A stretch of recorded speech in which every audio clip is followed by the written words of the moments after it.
प्रधानमंत्री आवास योजना को नहीं पंचायत राज मंत्री बड़ बयान। प्रथम किस्ती आसी राज्य में 50 लाख घर। जानतु केमिति हिताधिकारी बाछिबे सरकार। प्रधानमंत्री आवास योजना को नहीं पंचायत राज मंत्री बड़ बयान। एक स्वतंत्र साक्षात्कार दे मंत्री रवि नायक कहते वर्षा दिन पर मिलिबो प्रधानमंत्री आवास योजना रे घर। प्रथम किस्ती राज्य को आसिबो 5 लाख घर।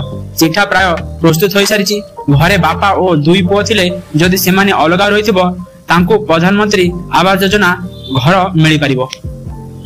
मंत्री को सूचना अनुसार भारतीय जनता पार्टी तार संकल्प पत्र रे 15 लाख प्रधानमंत्री आवास योजना जोगाई देबाकू उल्लेख करथिला।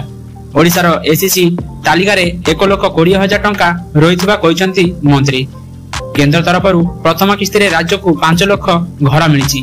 आगामी दिन में यह घर को योग्य हिताधिकारी को दिया जिवो।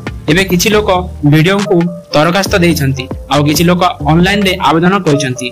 ताकू सांकलन चली। जदि यह 15 लाख रु अधिक हुए तेबे केंद्र सरकार को जणाई दिया जिवो ताहा मंत्री सूचना देइछंती।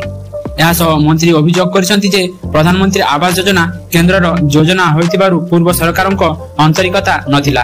तेनु लोक पाइबारु वंचित हेउतिले। विभिन्न समय रे अयोग्य हिताधिकारी मध्य घर पाइछंती। ता भितर किछि लोक काम मध्य करि नथिला। एमिति मध्य नजर आम सामना को आसीछि। ता ऊपर वर्तमान सरकार नजर रखिछंती। एथर ग्राम सभा और पल्ले सभा माध्यम रे प्रकृत हिताधिकारी बछा जिवो। जदि बापा और 2 पुओ अलगा अलगा रोचंती सेमान को 3टी घर मिलु नथिला। एबे समस्त को घर देबाकू योजना करछंती सरकार। जेमिति राज्यर सबु गरीब योग्य हिताधिकारी घर पाई परिबे। एबे योग्य हिताधिकारी चयन प्रक्रिया आरंभ हेबो। वर्षा दिन सरीबा मात्रे योग्य हिताधिकारी को घर मिलिबो।